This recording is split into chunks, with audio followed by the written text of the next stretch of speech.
Hi everyone, my name is Suzanne, and my goal in this channel is to share with you various solo role-playing games, whether they're card games or adventure games, dungeon crawls, and just another way to enjoy playing the games. Since these are solo games, by being able to share them with other people, I think it'll make it a little bit more fun and meaningful. First thing that we're going to do today, because it's fun and simple and I don't have to do a lot of prep, it's called the Riders of Renwood 2024.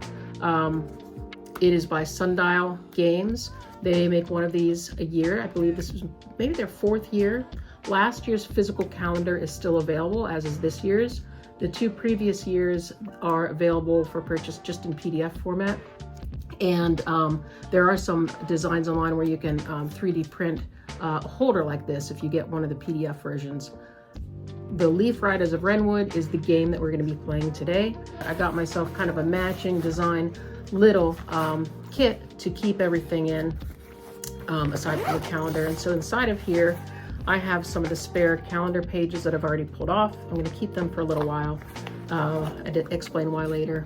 I got a matching card deck to go with it. These are all optional things. They sent me 3 different colored markers to go with the rule book, or not the rule book, the companion book. But everything that you need is in the calendar itself. I did upgrade for this nice, well-printed, color, spiral-bound guide with stickers for all of the things that you encounter. This was just going to make it a lot more fun for me. And I got a rolling mat too that went with the game. Not sure if that's the actual location in the middle there of the, the setting of the game. But I'm gonna just introduce you to the game, talk you briefly for the first 3 days of January. It's the 2nd week of January, so I'm a little behind, but the game's really enjoyable, and just wanted to share it with some other people, so hope you enjoy it. Okay, on to the game. And then the very first page of the playing that I've already ripped off is a little map. So there's a portion of the map here, Crown Spire and the Burrow. Your adventure begins with Tack Redwind at the Burrow. The back of this page contains the resolution for the next page. The previous few pages contain some references for the rules. The complete rules can be found at sundialgames.com. So on the back of the map, as you tear each page off, there are instructions for the resolution of the following day. So day before I play, I took this off and set it aside. Here's the instructions, and then as I go through that activity, the resolution is on the back of the previous page. So far, I'll just get you up to speed with day 3, and maybe I'll do these once a week to catch up. You arrive at the Burrow early for your first day of duty. There's some time to explore and get familiar with the outpost before you must report to Sergeant Furfoot. The instructions here: explore all the areas of the outpost in any order you desire. And the illustrations are really, really nice on this. There are no labels on the picture, so the instructions are on the back of the previous day, but it's nice to look around, see the different characters, some creatures that have stabs, some burrows. There's a waterfall back here. There's a big tree here, and there's a town or some towers in the back with some vines, and there's a cave over here. So if I turn over the back of the previous sheet, while the Burrow is primarily a military outpost and training ground, several civilian facilities and accommodations exist to create a small town atmosphere. So it says explore them in any order you want. There's nothing that relies on the previous one, so I just read through here. And I won't roll these because I've done these before, but just so you can kind of be aware of what's going on so far with our little tack dude. Waterfall. Here's the story. At the waterfall, you encounter a group of children splashing and laughing in the crystal clear water. The kids challenge you to a swim race. If you accept the challenge, roll D1 plus dexterity. Reminder, you're an athlete. So in our page here, a character sheet, the abilities are here. So he's an athlete. And as an athlete, you get +2 to all rolls to overcome physical and athletic hurdles. All right, so swimming is an athletic hurdle. And the other instruction was roll a D20 plus dexterity. So dexterity is +3, and then I also get a +2. So if I were gonna roll and play this out, I would do my roll and I get a, whoops, that was a 16. Little tiny dice, so it's hard to see with the camera. If the result is 11 or more, you easily win the race and have a good time. While swimming, you find a glistening amber piece lost at the bottom of the pool. Gain 1 amber. Amber is the currency of Renwood and can be used to purchase goods. So you start with 4 amber. It's here on the character sheet, and we haven't been instructed to purchase anything yet. Here's on the regular sheet, 4 amber down at the bottom here. So you gain 1 amber, so I cross that out and write 5, and then just keep playing. So I won't go through every detail of the first day. I'll let you do some exploring if you decide to get this. But there's a fallen tree, there is a cooking site, there is a supply post, and at the supply post, I did purchase, not sure if you can read that, you can purchase a combat tonic for 5 amber or Dragon's Fire for 5 amber.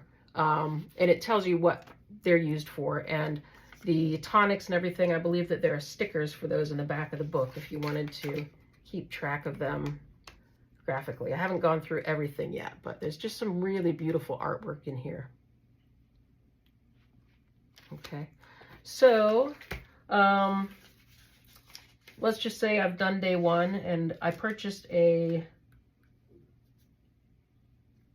combat tonic on that day. So then, you know, this is the artwork, day 1 pull off. The following days resolutions are on the back of this one, so I set this aside. So far, you know, I've only played up till January 2nd, so I've kept all my sheets. I asked around on the Discord server. A lot of people just throw them away because if they're going to play it again, they can play with a PDF, which comes with your purchase. I haven't decided if I'm going to keep them all. It will probably get messy and sloppy, but for the first few days, I figured I'd keep them. On January 2nd, you stand at attention before Sergeant Furfoot as he gives you a list of your duties for the day. Listen up, Tack. As a new member of the Burrows, you have much to prove. I have some important jobs for you to handle today. So, the instructions are do all the tasks. Patrol the perimeter, roll d20 plus wisdom. Clean the training grounds, roll d20 plus constitution. And haul some supplies, roll d20 plus strength. And reminder, athlete, so that's a strength-related task. And just the beautiful detail on these is really wonderful to look at. Little design element for the calendar, and it has in English, Tuesday, January 2nd, 2024, and then Truce Day, Deep Winter 2. So that would presumably be the calendar for the creatures of Renwood, the Lost Riders of Renwood. All right, so again, the resolutions for that day are on the back of the previous day.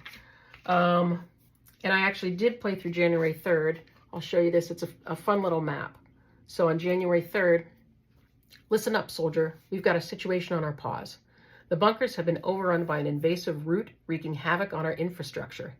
Get in there, dig deep, and ensure every trace of that root is eradicated.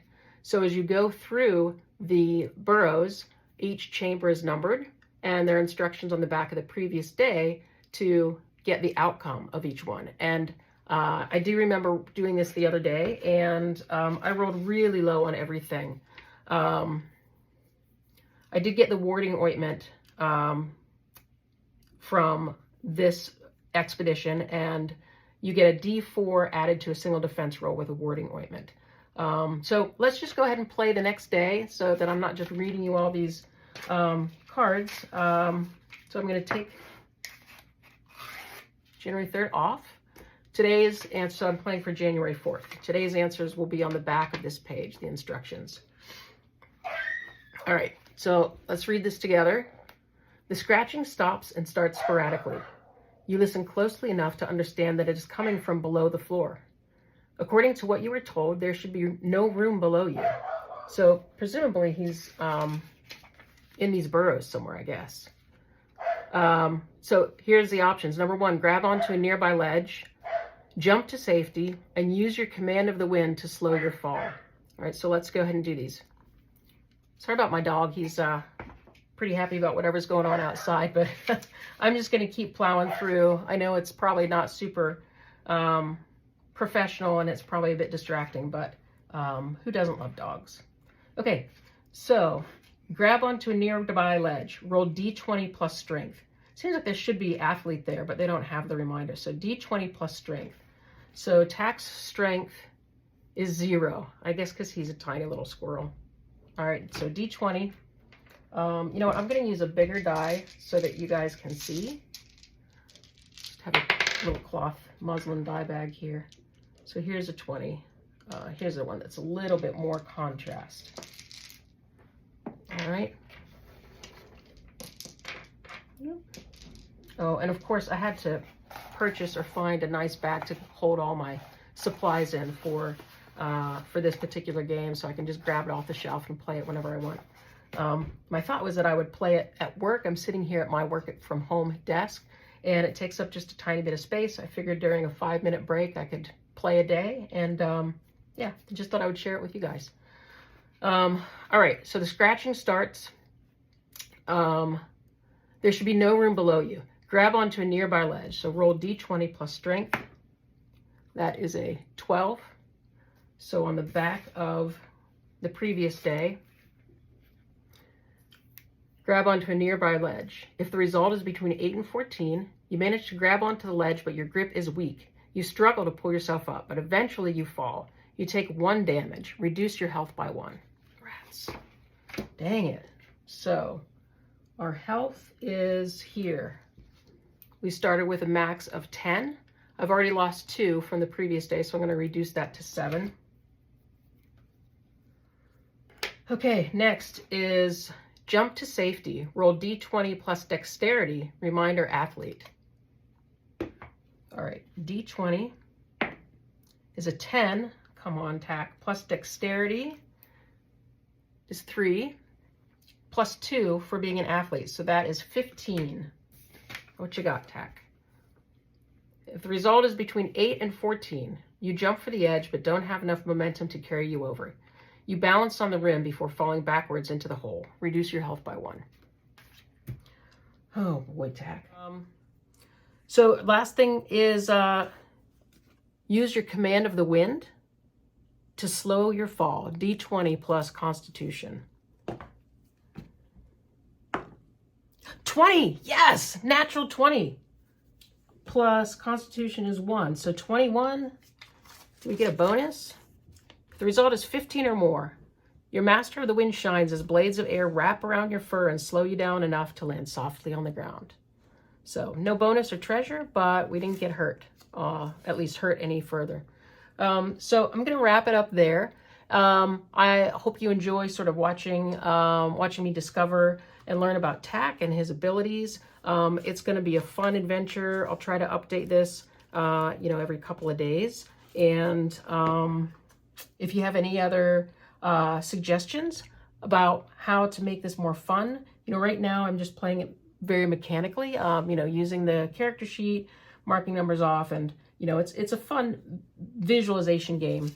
I think that you need to do a little bit extra, in your mind, really appreciating the artwork and looking at the map, because to just mechanically go through, 3 or 4 text-based messages when you're doing a solo role play makes it a little bit dry. So I want to show you the map. The map makes it kind of fun. This is the continent or the nation of Renwood. I keep wanting to call it Redwood. And right now we're in the borough, which is down here. So I imagine that throughout the year, we're going to be exploring all of this. I'm open to any tips and suggestions about the channel. This is my first video for you guys, so I feel like I've got a decent setup. Lighting I have to work on, especially after sunlight. Even though I have a ring light here and some great lighting in this room, there's a lot of shadows being cast on the desk itself. So please let me know if that's distracting. Is it good?